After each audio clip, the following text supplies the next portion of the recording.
কি মাস? রজব মাস। রজব মাসে রাসূল করিম সাল্লাল্লাহু আলাইহি সাল্লাম একটি দোয়া করতেন। আমি বিভিন্ন সময় মসজিদের মধ্যে মোনাজাতও বলি এবং দোয়াগুলি শিখিয়ে দিচ্ছি মুসল্লি ভাইদেরকে। আবার আপনাদেরকে একটু মুখে মুখে পড়াচ্ছি। আল্লাহুম্মা বারিক লানা ফি রজব ওয়া শাবান ওয়া বাল্লিগনা রমাদান। এই দোয়া হচ্ছে নবীজি পড়তেন এই জন্য, আল্লাহ রজব মাস এবং শাবান মাসে আমাকে বরকত দান করুন। কি দান করুন? বরকত দান করেন। রমাদানুল মুবারক মাস পর্যন্ত আমাদেরকে আল্লাহ আপনি হায়াত দান করেন। সুবহানাল্লাহ। এই জন্য আমরা আল্লাহ সুবহানাহু ওয়া তাআলার কাছে নবীজির শিখানো দোয়া আমরা পড়লাম। মাসটি হচ্ছে রজব মাস। এই মাসে নবীজির মেরাজ হয়েছে, যদিও ইখতিলাফ আছে, মতপার্থক্য আছে। বিভিন্ন মুহাদ্দিসিনে কেরাম, মুফাসসিরিনে কেরাম বলেছেন, ফুকাহায়ে কেরাম, এই মাসের মধ্যে নবীজির মেরাজ হয়েছে, আল্লাহর সাথে সাক্ষাৎ হয়েছে, আল্লাহর সাথে কথা বলেছেন, দেখা হয়েছে, যেভাবে হওয়া দরকার সেভাবে দেখা হয়েছে। অন্য কোনো নবীদের এভাবে দেখা হয় নাই। সুবহানাল্লাহ। নবীদের মতো, আমাদের নবীজির মতো অন্য কোনো নবীজির মেরাজের মধ্যে আল্লাহর সাথে সাক্ষাৎ হয়েছে, দেখা হয়েছে, জান্নাত জাহান্নাম দেখে এসেছেন, এমন কোনো নবী আল্লাহ তাআলা দুনিয়ার মধ্যে সৃষ্টি করে নাই, পাঠান নাই।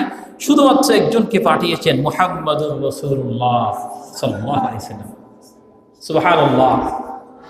এজন্য আল্লাহ সুবহানাহু ওয়া তাআলা বললেন, সুবহানাল্লাযী আসরা বিআবদিহি লাইলাম মিনাল মাসজিদিল হারাম ইলাল মাসজিদিল আকসাল্লাযী বারাকনা হাওলাহু লিনুরিয়াহু মিন আয়াতিনা ইন্নাহু হুয়াস সামিউল বাসীর। আল্লাহু আকবার।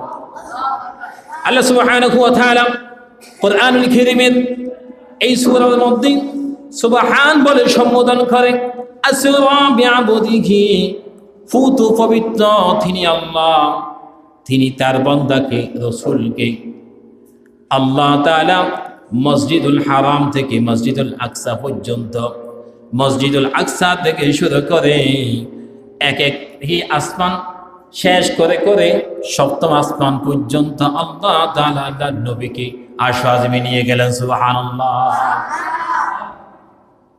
তাহলে মক্কা থেকে প্রথমে মদিনা, মদিনা থেকে জেরুজালেমের মসজিদুল আকসা, মসজিদুল আকসা থেকে এক একটি আসমান, এখান থেকে একটি আসমান 500 বছরের রাস্তা।